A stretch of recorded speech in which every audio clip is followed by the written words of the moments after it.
itu semua karena Jokowi. Kan udah presiden lagi. Ya, memang bukan presiden, tapi ketika kita bicara soal kekacauan ekonomi saat ini, bicara soal efisiensi, anggaran APBN kita defisit, itu kan karena Jokowi yang ugal-ugalan menggunakan anggaran untuk pemenangan Pilpres 2024. Tapi kalau kita melihat dari sisi legislator,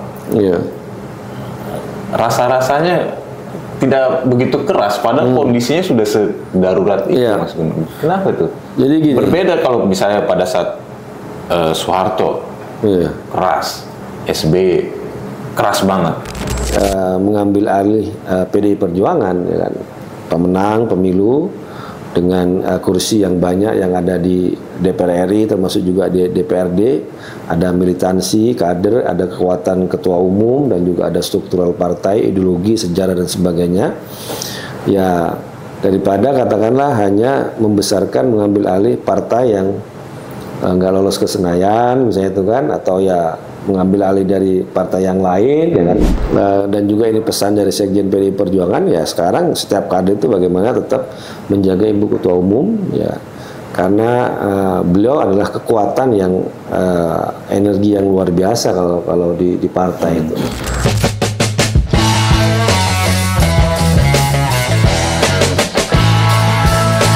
Guys-guysku, balik lagi di Torpedo episode sama Bang Adian. Aku makasih banyak kalian semua sudah tonton, dan itu kategorinya meledak-ledak tuh, meledak Bang Ed.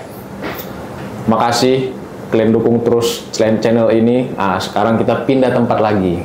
Ini ada merah-merahnya. Ini di mana kita ini sekarang?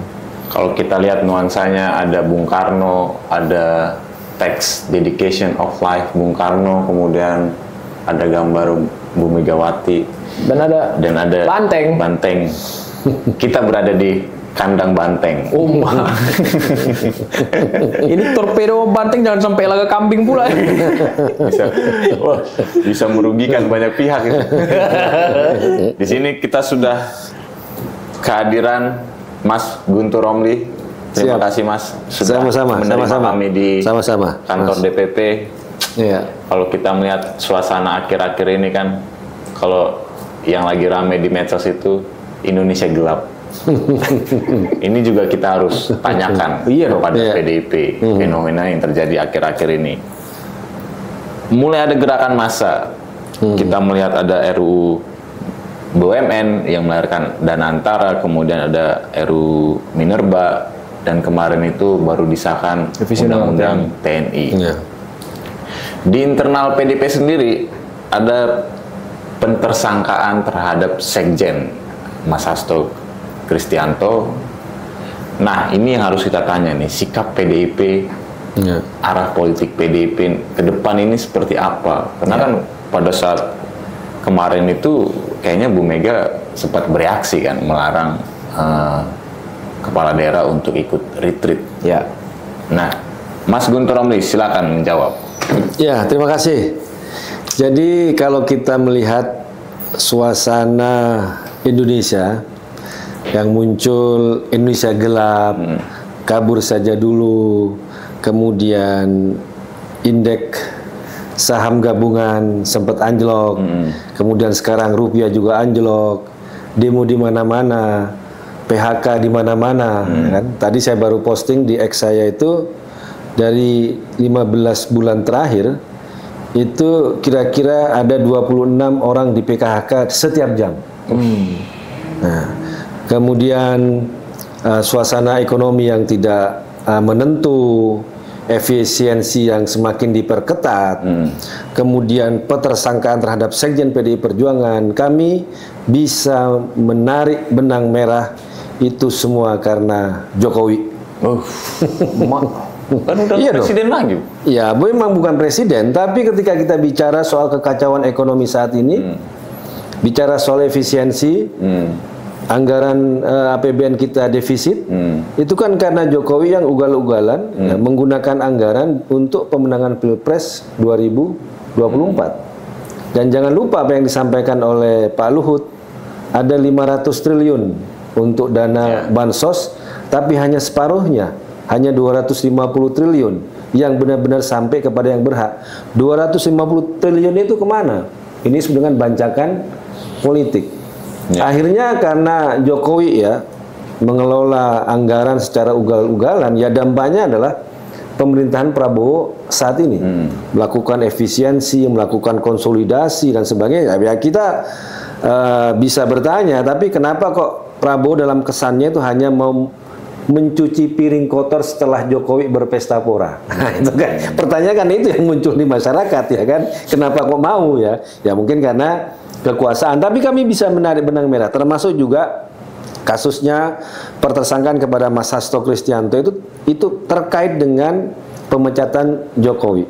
Saya sudah sampaikan kemana-mana dari sisi kronologi, dari sisi waktu itu sangat berdekatan dengan kasusnya pemecatan Jokowi dengan petersangkaan Mas Hasto. Karena kalau dari sisi hukum ya kasus ini sudah 5 tahun yang lalu, sudah 2020, kemudian sudah ada putusan hukum yang tetap ya. Dan kalau memang mau yang namanya pengembangan perkara untuk kasus penyuapan pada Wahyu Setiawan yang dakwaannya hanya 600 juta, saya bukan mau mengecilkan, tapi kan kalau kita bicara undang-undang KPK kan harusnya 1 miliar ke atas, ya kan? Ini 600 juta, harusnya bahwa Wahyu Setiawan itu tidak hanya menerima suap dari pihak PDI Perjuangan waktu itu, Saiful Bahri dan Harun Masiku, tapi juga dari Rosa Muhammad Tamrin tahun 2020, Sekretaris KPUD Papua Barat, tapi ini kan sampai sekarang tidak pernah ditindak oleh KPK. Nah ini kalau bicara soal hukum, artinya apa? Kalau kami lihat dari sisi hukum, ini udah nggak ada kasus ini. Artinya apa? Ini kasus politik. Nah, kasus politiknya itu apa? Ya pemecatan Jokowi dan Mas Hasto termasuk orang yang sangat vokal, ya melihat bagaimana kondisi saat ini, ada pelanggaran konstitusi, ya kemudian ada pengangkangan terhadap supremasi hukum, penegak hukum dipakai untuk kepentingan politiknya Jokowi, dan sampai sekarang masih kita lihat orang-orangnya Jokowi berkuasa. Nah, Mas Hasto dia ditersangkakan karena dia melawan. Ya. Kenapa? Kalau kita lihat ada ketua umum partai yang lain disodori katanya sprindik sudah langsung mengundurkan diri, ya kan? Atau dia menjadi anak-anak manis ketika diancam dengan penegak-penegak hukum. Ini yang terjadi. Tapi Mas Hasto karena melawan, maka dia dipaksa dengan suatu rekayasa melalui kasus hukum yang sebenarnya yang kita lihat itu sangat lemah untuk ke Mas Hasto. Nah, masuk ke soal sikap partai ya, sikap PDI Perjuangan. Kalau kita membaca kembali hasil rekomendasi dari Rakernas, dari putusan resmi partai yang kelima bulan Mei 2024, PDI Perjuangan sampai detik ini masih berada di posisi di luar pemerintahan. Kami tidak menggunakan kata-kata oposisi karena tidak ada dalam sistem presidensial kita. Artinya PDI Perjuangan hingga saat ini menegaskan masih berada di luar pemerintahan untuk menjaga demokrasi, untuk menjaga check and balances, untuk merawat kontrol ya. Karena sangat berbahaya kekuasaan itu tanpa pengawasan, tanpa kontrol. Nah, disitulah tugas dari PDI Perjuangan. Dan sikap resmi partai ini ya, bahwa di luar pemerintahan itu yang dipegang teguh oleh Ibu Ketua Umum, oleh semua struktur DPP dari tingkat atas sampai tingkat yang bawah. Jadi tidak ada perbedaan sikap soal bahwa PDI Perjuangan berada di luar pemerintahan, bahwa PDI Perjuangan memecat Jokowi dan 26 anggota yang lain karena pelanggaran terhadap konstitusi, terhadap ADRT, terhadap instruksi Ketua Umum, terhadap keputusan partai, itu juga tidak ada perbedaan di situ. Mas, ya. Ini kan tadi musababnya yang aku tangkap Jokowi. Ya. Dari semua kondisi sekarang ini. Ya. Tapi alangkah satu kejahatan juga kita mendiamkan kejahatan yang orang semua udah tahu gitu. Ya. Nah, Prabowo Gibran sebagai rezim saat ini itu seolah-olah mendiamkan, mengamini, atau seperti apa menurut Mas Bro? Atau memang belum waktunya mereka ini untuk fight back, bikin relnya sendiri, bikin jalurnya sendiri? Itu juga pertanyaan yang disampaikan sosok seperti Ray Rangkuti misalnya. kenapa sekarang untuk isu penegakan hukum itu selalu yang menjadi sasaran adalah orang-orang yang di luar pemerintahan, yang di luar kekuasaan, termasuk adalah PDI Perjuangan. Nah, ya kalau kita melihat bahwa baik kita bicara dengan soal Jokowi, kemudian Prabowo, kemudian Gibran, ini kan sekarang masih dalam satu lingkaran kan. Makanya penegakan hukum itu tidak akan pernah menyentuh lapisan mereka. Ini yang kita lihat ya. Contoh yang paling nyata itu apa? Kasus dugaan korupsi CSR Bank Indonesia. Ya.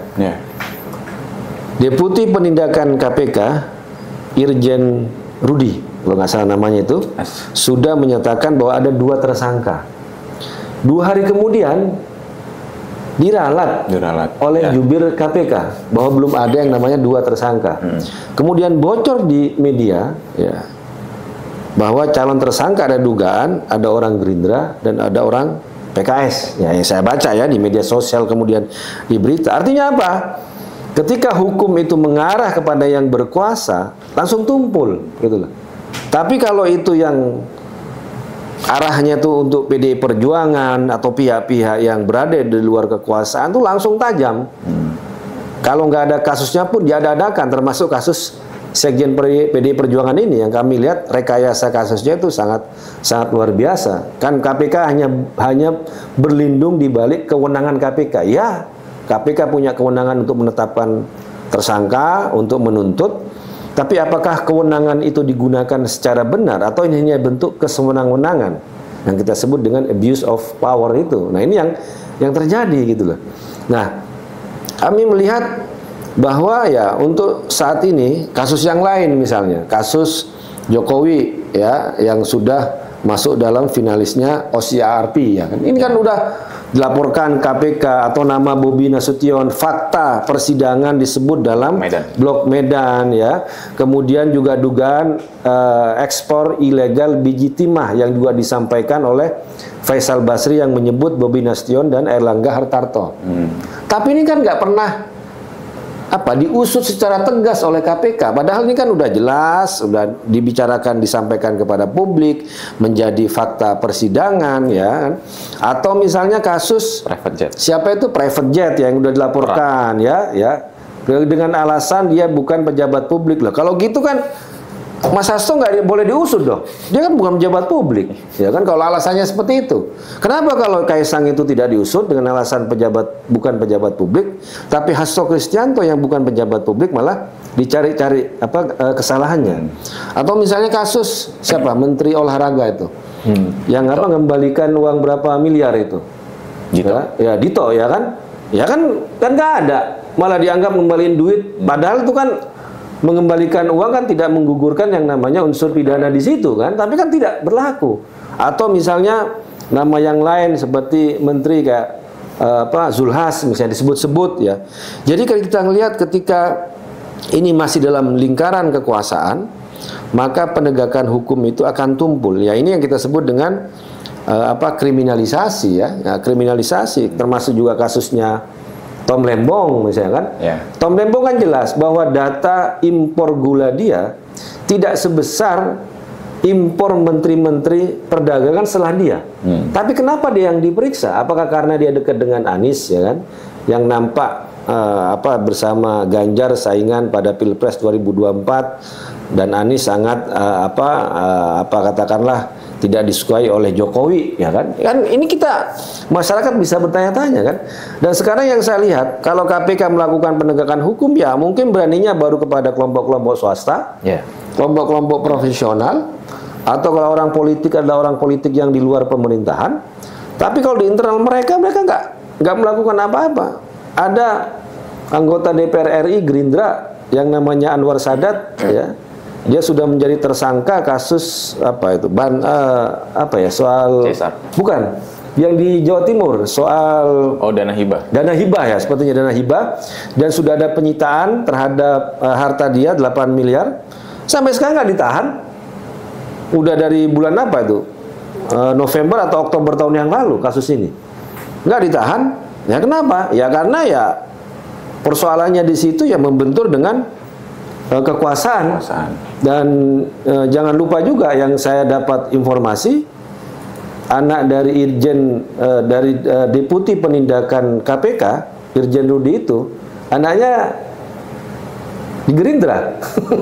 Silakan dicek ya. Boleh nanti, saya lupa namanya, tapi bisa baca beritanya, bisa ditayangkan lah, di capture itu beritanya. Di situ, gitu kan.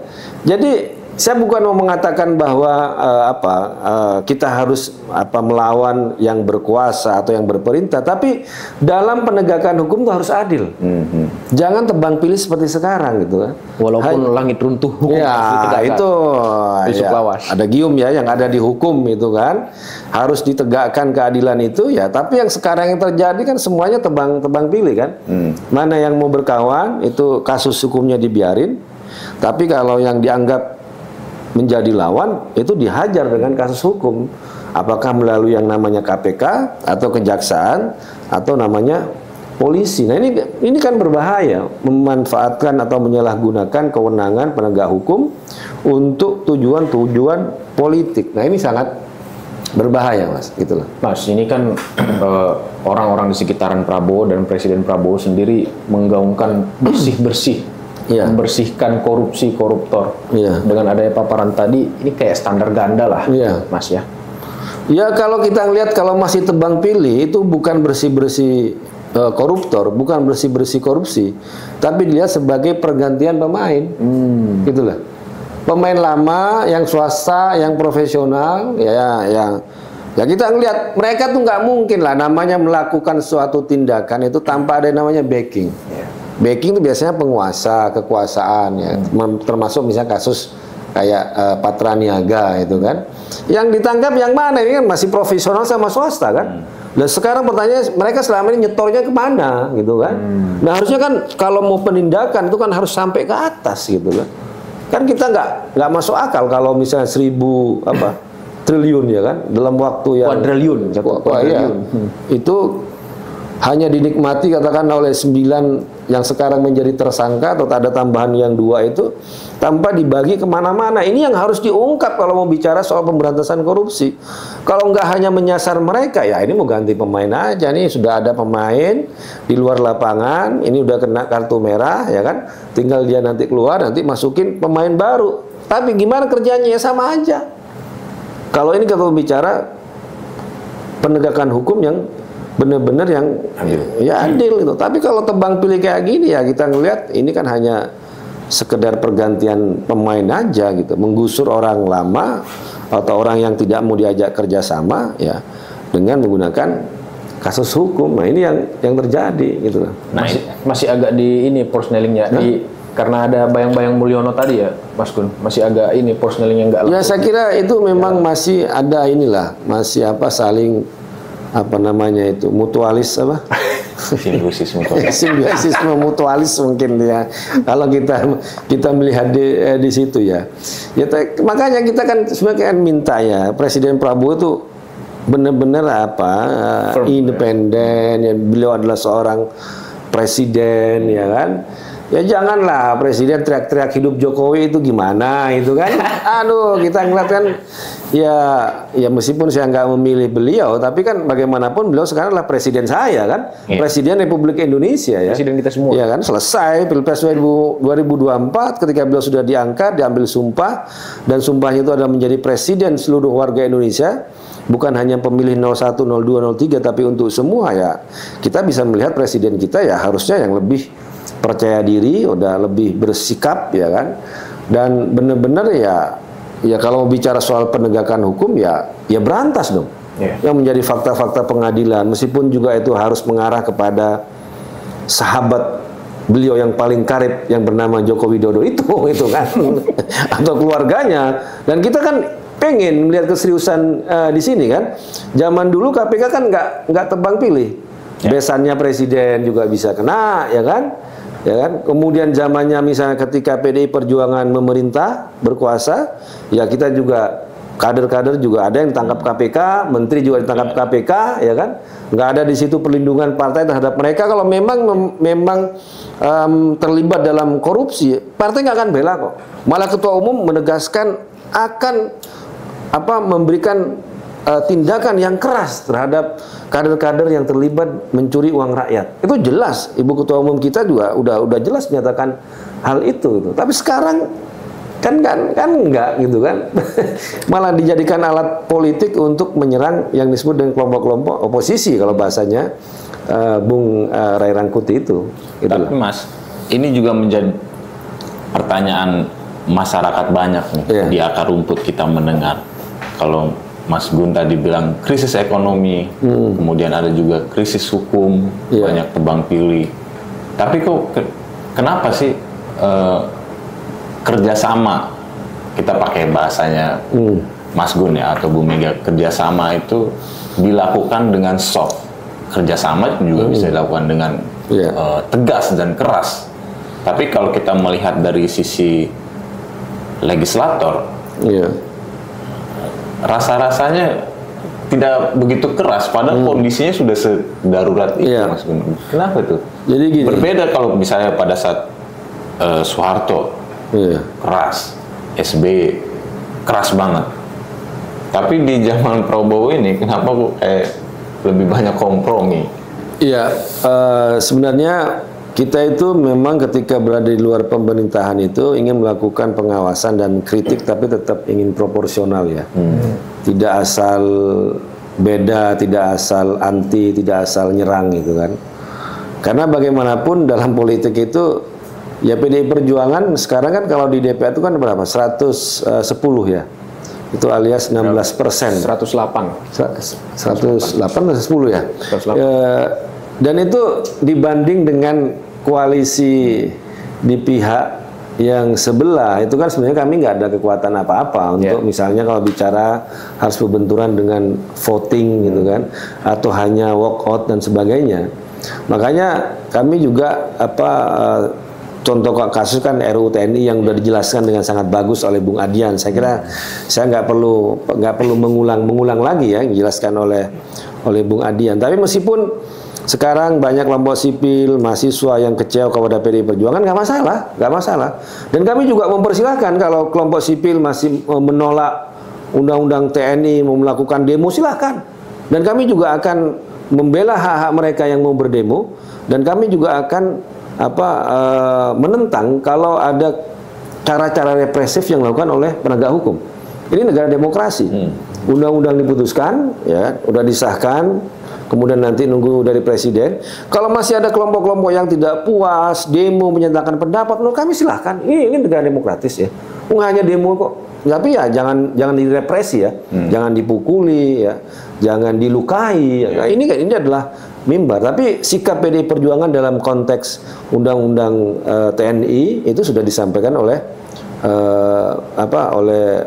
Bung Adian, bahwa kami memang masuk untuk melakukan perbaikan ya terhadap beberapa pasal yang kami lihat sangat fatal.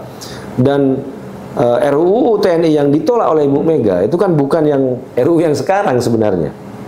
RUU yang ditolak Ibu Mega itu kan jelas bahwa ada prajurit yang aktif bisa masuk ke semua lembaga, ke semua kementerian atas berdasarkan instruksi presiden. Itu kan RUU yang lama, itu kan itu yang ditolak gitu loh. Oh, Bu Mega berarti sempat ngomong ke Pak Prabowo soal RUU TNI.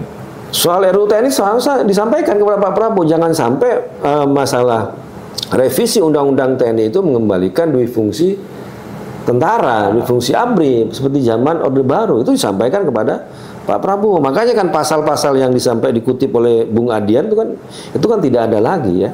Tapi kita nggak mau defensif lah, PDI Perjuangan ya, itulah yang bisa kami lakukan. Kalau itu mengecewakan, ya kalau mau menyatakan kecewaan kepada PDI Perjuangan ya kami terima ya. Dan kelompok-kelompok sipil atau mahasiswa juga yang melakukan demo ya kami persilahkan gitu kan. Karena ini kan bagian dari check and balances. Buat check and balances tidak hanya di parlemen, tapi ini disebut dengan juga parlemen jalanan. Mau demo ya silakan, ini bagian dari hak menyatakan pendapat. Nah, dalam konteks ketika PDI Perjuangan berusaha untuk melakukan kritik perbaikan yang proporsional itu, maka ya mungkin taktiknya akan berbeda. Ya kalau dulu kan asal walkout, ya kan asal berbeda, menentang ya. Nah, kami juga masih dialektis lah ya. Ada tesis, sintesis, ya. Ada tesis, ada antitesis, ada sintesis, ya kan. Ada dialektika di situ. Tidak hanya asal menolak kemudian walkout, tapi kami melakukan kritik perbaikan yang proporsional. Dan tentu saja ya yang menurut apa yang bagi kami juga kan, kalau hubungan personal antara Ibu Mega dengan Pak Prabowo ini kan tidak pernah ada persoalan, gitulah. Karena hubungan yang sangat baik itu, ya.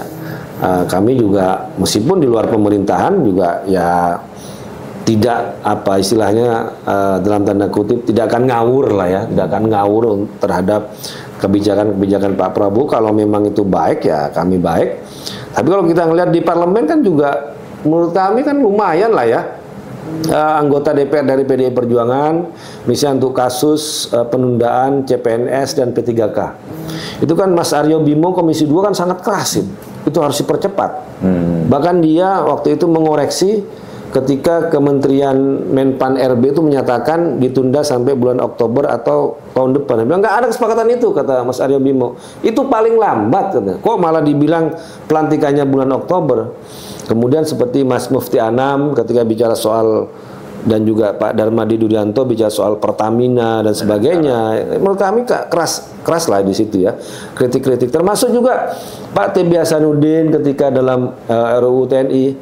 Saya kira beliau itu sangat transparan dan banyak membocorkan pembahasan yang waktu itu tertutup.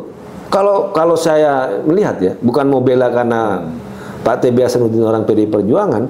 Misalnya ketika waktu itu dibocorkan bahwa nanti prajurit aktif yang bisa masuk ke 16 kementerian dan lembaga, yang akhirnya kan jadi 14 kan. Kan beliau sampaikan rapatnya di mana, kapan, kan beliau sampaikan. Ketika semua anggota partai lain tertutup, tapi paling tidak kan beliau menyampaikan kepada publik bagian dari transparansi, meskipun juga ya diserang ya kan, nggak masalah gitu loh. Saat yang dihadapi itu PDP juga Pak Utut. Iya Pak Utut ya kan, Pak Utut ya kan. Ya, dan juga beberapa komisi yang lain ya kalau kita ngelihat di medsosnya apa itu Banteng Senayan ya, kalau di IG itu kan kelihatan bagaimana anggota DPR dari PDI Perjuangan juga melakukan kritik-kritik gitu loh. Mas gitu. John Sew, Mas. Iya. Tadi Mas Gun bilang bahwa hubungan Pak Prabowo dan Bu Mega bagus. Iya. Kacamata Mas Gun melihat ke depan. Ini kan tadi kita bahas masih ada bayang-bayang Pak Jokowi di dalam rezim ini. Ini akan sama karena ini kan baru dari Oktober sampai sekarang begitu carut marut. Penolakan sana sini, gerakan massa. Dan yang ironinya di saat masyarakat lapar karena pemangkasan anggaran, banyak berdampak kesana kemari, wabil khusus kepada para pekerja harian. DPR dan pemerintah malah memikirkan posisi dalam hal ini tadi pencarian jabatan untuk kolonel dan brigjen.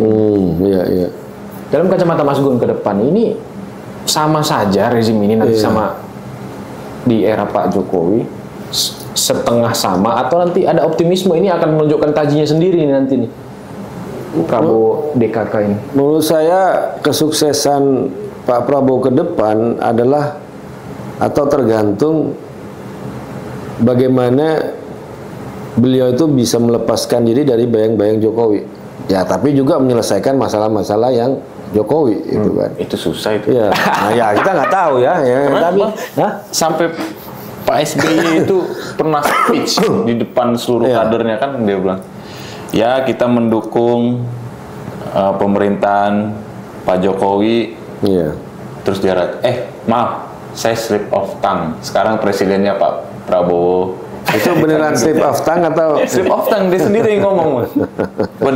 Di situ urutannya begitu. Kemudian dia dibilang lagi sama Pak SBY, ya saya sama Pak Jokowi sama-sama mantan presiden sudah pensiun. Itu kan sinyal. Dari roman-romannya susah kayak ini. Gimana, Mas? Tapi ya itu harus, kalau memang mau sukses menurut saya ya bisa melepaskan diri dari bayang-bayang Jokowi dan juga menyelesaikan dari persoalan-persoalan Jokowi ya, termasuk ya mengevaluasi beberapa PSN ya kan sudah dilakukan tuh.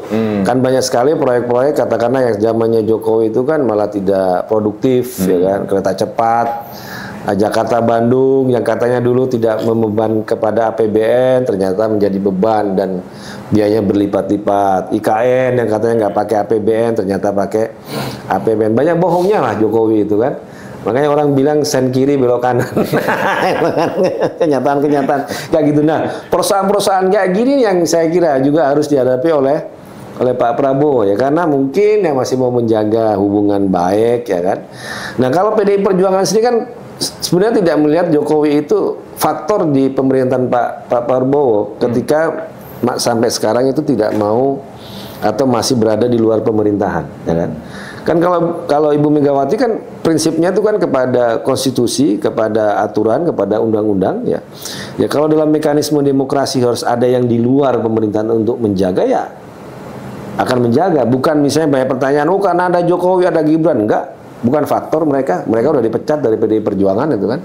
Tapi bahwa ketika kekuasaan ini terlalu terkonsolidasi kemudian menjadi absolut itu kan bahaya itu kan. Yeah. Power tend to corrupt and absolute power corrupt absolutely.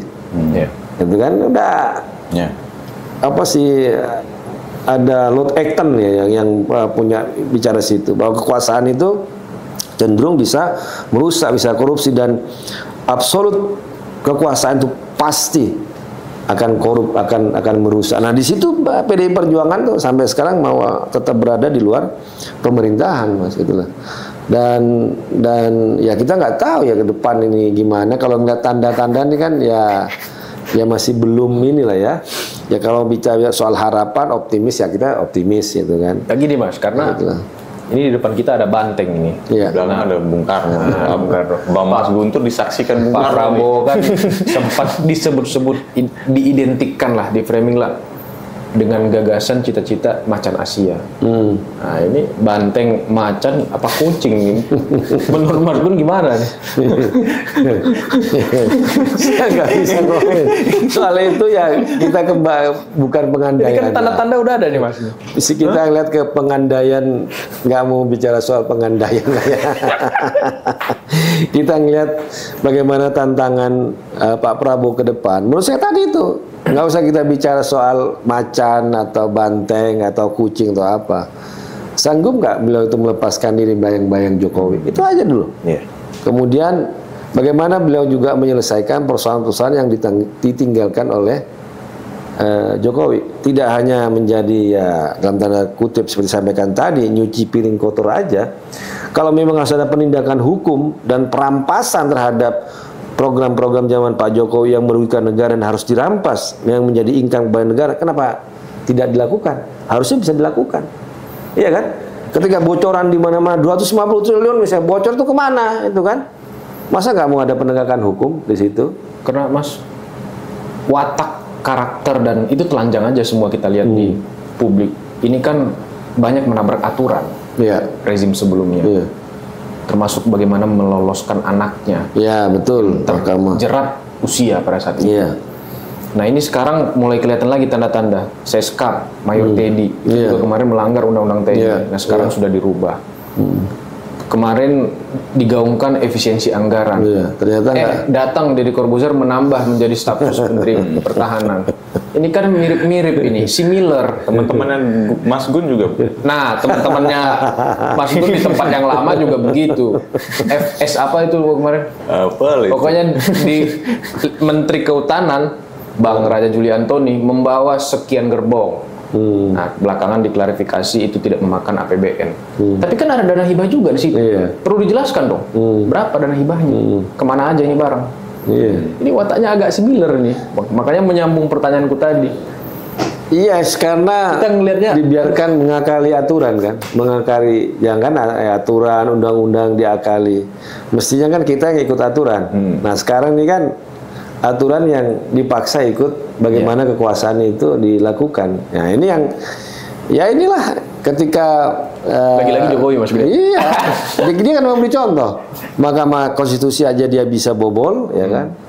Undang-undang aja bisa dia permainkan, ya. Apalagi ya hanya katakan tanda kutip undang-undang di bawahnya, peraturan presiden atau aturan-aturan yang lain. Karena kan ini dianggap wajar kan, dianggap biasa. Ya kalau orang sudah berkuasa ya bisa melakukan apa saja. Padahal kan harusnya berkuasa itu kan dibatasi oleh konstitusi, dibatasi oleh undang-undang, dibatasi oleh aturan. Nah ini sekarang kan ya ini bicara efisiensi pelaksananya nggak seperti itu, ya kan. Bicara soal penegakan hukum ya ternyata masih tebang pilih, hanya menyasar kepada kelompok-kelompok yang di luar pemerintahan. Nah ini kalau menurut saya ini ya kalau ini terus terjadi ya Indonesia akan terus gelap gitu dan akan semakin populer. Kabur aja dulu akan semakin populer. Kenapa ya? Kalau tidak ada yang namanya perbaikan-perbaikan di tingkat kondisi di dalam negeri. Karena kan bicara soal ekonomi ini kan soal saham, soal rupiah, soal dan lain-lain. Ini kan bicara soal trust. Ya, warga kepada pemerintahan. Nah, ketika pemerintah tidak bisa menampilkan perform yang baik, perform yang adil, perform yang tegas, penindakan hukum dan sebagainya, tapi hanya berpihak kepada kepentingan mereka yang disebut dengan KKN itu, korupsi, koalisi dan nepotisme, ya maka trust dari warga itu ya tidak ada gitu loh. Nah, ini yang sedang kita jalani sekarang gitu loh. Kalau berbicara soal harapan dan optimis ya kita pengen negeri kita semakin maju dan baik-baik saja. Tapi kan kalau melihat realitas sekarang ya kayaknya mahasiswa perlu tambahin tuh, Bang. Ya, masih Indonesia gimana itu? Indonesia gelap kan, Bang. Kayaknya Indonesia gelap gulita. Nah, itu dia bahaya itu. Kalau sudah Indonesia gelap gulita itu yang bahaya itu kan. Rokok pun nggak bisa awak nanti. Ku korek-korek lah kantong abang nanti. Ternyata kantong abang pun kosong. Bolong lagi udah kosong. Nah, tapi di samping isu itu sebenarnya banyak juga pihak yang mengintip Kongres PDIP itu kan isunya itu kalau di teman-teman media itu mendengar akan terjadi pada pertengahan April. Tapi sampai sekarang kayaknya belum ada juga kejelasan. Berangkat dari situ, dulu Bu Mega itu pernah menyebutkan bahwa ada pihak yang ingin mengaut-aut partai.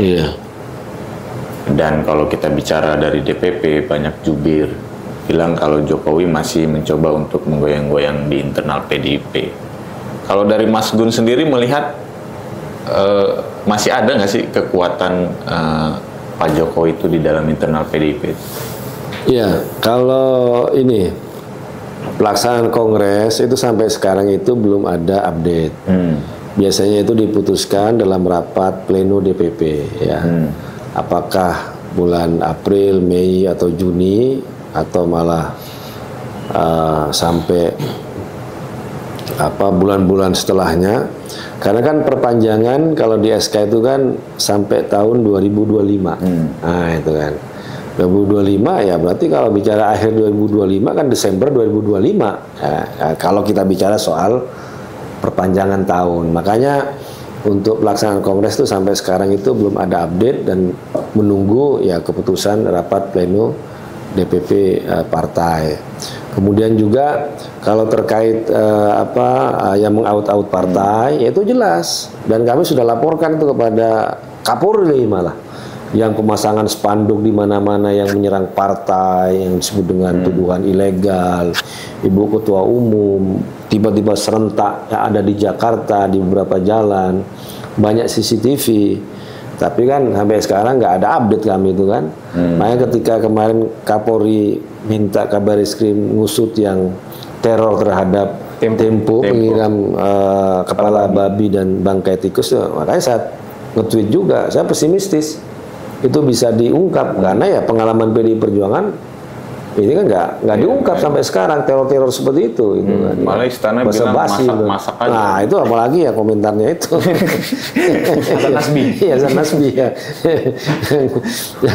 yang ketua Dewan Pers malah minta dia minta maaf, bahkan ada yang minta mundur, tapi dia malah lebih banyak menjelaskan lagi di suatu podcast gitu kan. Ya. Suatu podcast yang memang dekat dengan dia. Yang pasti bukan torpedo. Ya, bukan torpedo ya. Iya. Jadi kemudian terkait dengan ya Jokowi ya kami ngelihat kan di awal-awal kan kelihatan gimana Effendi Simbolon tiba-tiba ketemu Jokowi di Solo, terus tiba-tiba minta Ibu Megawati mundur dan sebagainya. Ya kan kita ngeliat memang arahnya ke situ ya. Karena siapa yang tidak ingin yang namanya mengambil alih PDI Perjuangan, ya kan? Pemenang pemilu dengan kursi yang banyak yang ada di DPR RI, termasuk juga di DPRD, ada militansi, kader, ada kekuatan ketua umum, dan juga ada struktural partai, ideologi, sejarah, dan sebagainya. Ya, daripada katakanlah hanya membesarkan, mengambil alih partai yang nggak lolos ke Senayan, misalnya itu kan, atau ya mengambil alih dari partai yang lain, ya kan. Ya keinginan itu saya kira itu masuk akal, bahwa kalau keinginan itu ada gitu. Tapi ya bagi kami ya, dan juga ini pesan dari Sekjen PDI Perjuangan, ya sekarang setiap kader itu bagaimana tetap menjaga Ibu Ketua Umum, ya karena beliau adalah kekuatan yang energi yang luar biasa kalau di partai itu. Dan kita juga masih menunggu instruksi Ketua Umum dan juga rapat pleno DPP kapan kongres dilaksanakan. Tapi ya selalu siap kapan itu mau dilaksanakan terkait dengan kongres itu. Nuansa kebatanin di akar rumput itu masih tetap sama yang menginginkan Bu Mega. Oh iya, kalau di Rakernas kelima bulan Mei tahun 2024 itu disampaikan oleh seluruh ketua DPD tingkat provinsi itu sudah meminta Ibu Megawati menjadi ketua umum lagi, ya itu kan. Kalau kita baca juga dari tingkat DPC, ranting, kan biasanya kan kongres itu kan dimulai dulu dari yang paling bawah tuh, dari bawah, dari anak ranting, kemudian ada konvercap cabang di kabupaten, konverda di provinsi, baru yang namanya kongres itu kan. Di terakhir kan di kongres itu. Nah ini ya kami masih menunggu instruksi kapan yang dari tingkat konvercapnya, konverdanya, kemudian di tingkat kongresnya itu. Tapi kalau kami lihat di internal itu, ya selama di situ adalah instruksi dari ketua umum, ya tetap solid gitu, nggak ada perbedaan di situ. Saya contohkan tadi sikap PDI Perjuangan berada di luar pemerintahan itu nggak ada perbedaan. Pemecatan terhadap Jokowi itu tidak ada perbedaan, ya mungkin yang menjadi pertanyaan misalnya tiba-tiba kan, bukan tiba-tiba Mbak Puan ketemu Pak Jokowi. Tapi kami kan jelaskan bahwa Mbak Puan dalam arti kan beliau diundang dalam sebuah acara buka puasa bersama. Kan beliau juga nggak bisa ngatur siapa undangan yang lain, kan mau bertemu dengan siapa. Yang penting ya beliau juga harus datang. Beliau sebagai ketua DPR dan juga ditugaskan oleh Ibu Ketua Umum untuk membangun komunikasi dengan pihak-pihak eksternal. Ya tidak hanya Mbak Puan, juga ada Mas Pram, Gubernur Jakarta, ada Mas Ahmad Basara yang juga ditugaskan untuk membangun komunikasi dengan pihak-pihak eksternal partai. Jadi jangan dibenturkan tuh antara keputusan partai, sikap resmi partai dengan katakanlah upaya untuk tetap membangun komunikasi ke pihak-pihak eksternal. Mas, kemarin itu di DPP Partai Nasdem ada silaturahmi politik nasional, dalam tanda petik ada Ibu Puan, ada Pak Jokowi, Pak Surya Paloh, ada Pak Dasko, wakil ketua DPR. Nah, dibilang di situ yang udah selesai. Nah, sebelumnya juga ditarik lagi pernyataan Pak Jokowi, siapa yang mulai? Udah selesai, siapa yang mulai? Ini menyambung merah mengaut-out tadi. Kalau dalam pandangan Mas Gun, masih benci, nggak suka, atau memang masih dendam kawan ini? Mulyono. Gini, siapa yang mulai? Ya, kita lihat gini, intinya sebenarnya PDI Perjuangan dengan Jokowi itu sudah selesai setelah pemecatan. Dan kami tidak akan bicara Jokowi itu kecuali ada hal yang sangat penting untuk disampaikan. Termasuk kita ketika menjelaskan kasusnya Mas Hasto. Ya kan? Bahwa kami yakin, seyakin-yakinnya bahwa petersangkaan Mas Hasto Kristianto terkait dengan pemecatan Jokowi. Karena juga ini kami juga menduga ini hutang balas budi dari Komisioner KPK yang dipilih, ya. Kemudian yang diseleksi di zamannya Jokowi dan Pak Prabowo hanya melantik ya untuk Jokowi gitu. Nah, gimana tanggal 20 itu pelantikan, 20 sore sudah gelar perkara untuk kasusnya Mas Hasto ya kan. Masa ini kasus yang menjadi prioritas kalau di situ dalam tanda kutip yang dugaan kami itu ada orderan. Nah, kami harus menjelaskan hal itu seperti disampaikan oleh Bang Deddy Sitorus ya. Terkait bukan untuk menuduhnya Jokowi ngirim utusan atau ada utusan Jokowi, enggak. Ada utusan yang menyatakan seperti itulah, salah satunya jangan pecat Jokowi, kalau enggak Mas Hasto itu akan ditersangkakan dengan kasus Harun Masiku, dan itu sudah ancaman selalu datang ke Mas Hasto itu setahun belakangan. Nah, kemudian ternyata kan reaksinya Jokowi itu kan berlebihan. Nah, biasanya kalau orang yang reaksinya berlebihan atau dia balik marah, biasanya ya kan, biasanya jangan-jangan dia terlibat memang dengan itu gitu kan. Ya kan kadang-kadang kan kalau kita untuk menutupi kesalahan kita kan pura-pura kita yang marah gitu kan. Padahal kan baper gitu kan, padahal ya dia yang melakukan gitu kan. Nah, ya kalau kita ngelihat Mbak Puan sudah merespon secara arif, hentikan konflik dan sebagainya, dan kita menyatakan ya kita selama itu tidak terkait dengan hal-hal yang prinsip ya hanya relasi kemanusiaan ya kita siapa aja. Lagi Pak Jokowi bilang siapa yang mulai duluan itu kan. Nah, dia makin ngegas itu kan. Nah, aduh kawan ini kan jangan-jangan malah ya ini ya menutupi apa yang selama ini ya dia tutupi gitu kan. Tapi intinya gini, kalau kita ngelihat juga hubungan personal antara kalau relasi personal antara Ibu Megawati dengan Jokowi itu menurut kami itu nggak ada persoalan. Ya, tapi ini kan kita bicara soal misalnya sikap partai pelanggaran terhadap konstitusi, terhadap demokrasi, pengkhianatan terhadap ketua umum, terhadap ADRT, itu kan yang menjadi alasan kenapa Jokowi dipecat kan. Tapi kalau soal personal, Bu Mega tuh nggak pernah mengambil hal ini tuh dengan personal kok. Bagaimana dulu Ibu Mega menangis ya karena Jokowi dituduh atau dimaki Jokodok misalnya, itu kan nyata. Bagaimana pembelaan Ibu Megawati ya. Kemudian sekarang ketika harus dipecat, sebenarnya kan pemecatan itu rekomendasi dari Ketua Bidang Kehormatan Partai ya Pak Komarudin Watubun itu ketika Jokowi itu masih menjadi presiden. Tapi Bu Ketua Umum nggak mau itu. Kita harus menghormati beliau sebagai seorang presiden. Bayangin harusnya dipecat tapi menunggu lengser dulu baru keluar yang namanya pemecatan. Artinya apa? Untuk relasi personal, Ibu Megawati itu sangat menghormati ya siapapun ya. Nggak mau mengambil hal itu kepada personal, tapi kalau bicara soal konstitusi, soal partai ya pecat ya sudah. Tetap melakukan pemecatan gitu. Terakhir ini Mas. Ya. Kalau tadi Mas Guntur bilang tidak ada masalah pribadi antara Bu Mega dengan Pak Prabowo. Dalam beberapa bulan terakhir ini kita dengan Pak Jokowi juga nggak ada masalah pribadi, personal juga nggak ada. Ya. Dalam beberapa bulan ini kita juga mendengar bahwa Bu Mega itu akan atau Pak Prabowo sebaliknya ingin melakukan pertemuan. Dan tadi Mas Gun juga bilang ada terjadi komunikasi antara Bu Mega dengan Pak Prabowo. Yang menjadi pertanyaan, kenapa sampai sekarang pertemuan itu tidak terlaksana? Ya mungkin juga karena soal jadwal ya kan, soal agenda dekat atau Tuku Maristana itu lagi pakai patwal. Kalau Mbak Ning di Torpedo sebelumnya bilang jangan sampai ketemu lah. Mbak Ning bilang gitu ya.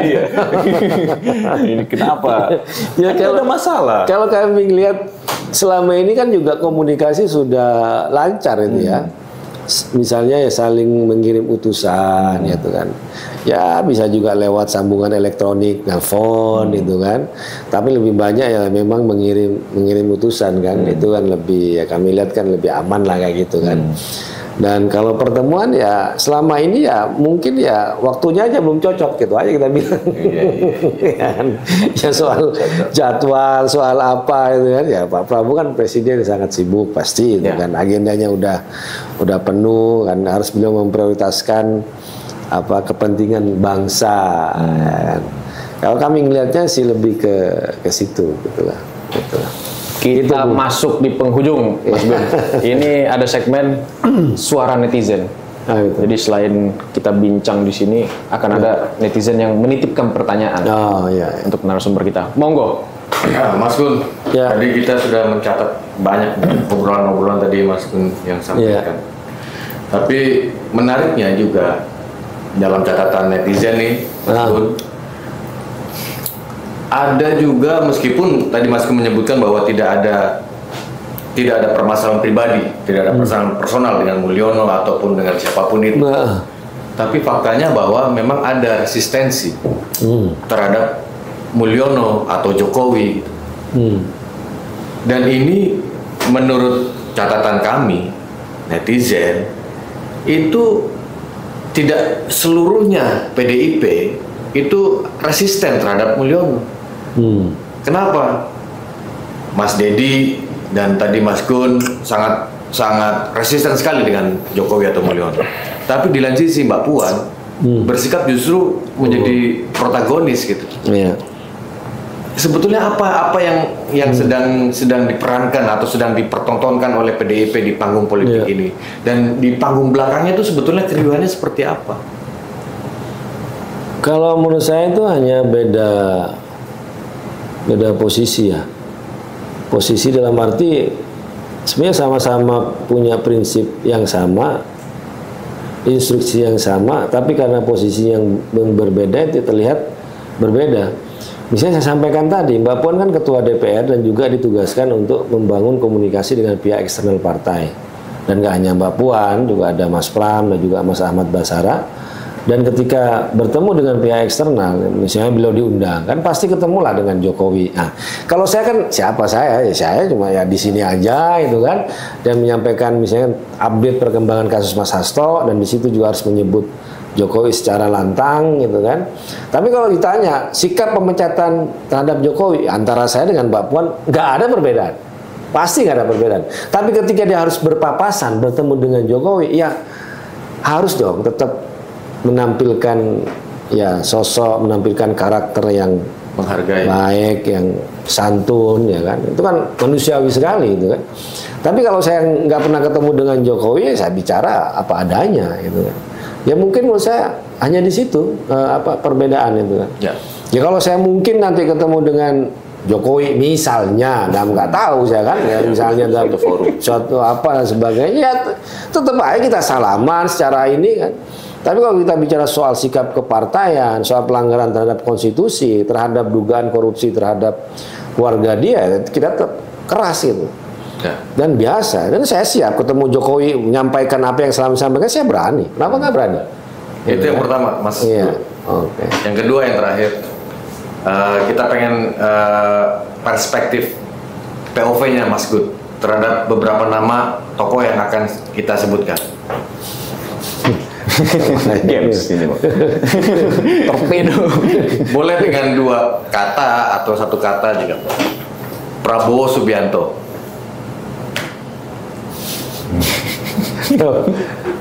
Harus berani.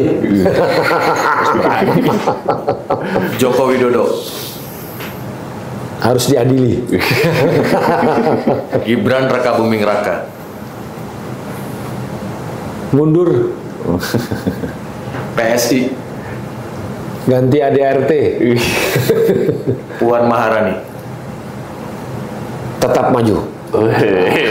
Mantap. Itulah dia tadi teman-teman Torpedo, sesi bersama Mas Guntur Romli. Udah bolak-balik keluar masuk televisi swasta, hari ini nongol di Torpedo. Kalian juga pasti udah sering ngelihat sosmed, cuitan-cuitannya. Aku mau tegaskan di sini bahwa perbincangan kita tidak menghakimi pihak manapun. Ini murni untuk menjaga ruang publik yang lebih baik, untuk menjaga demokrasi yang agar tetap hidup di bumi Republik Indonesia.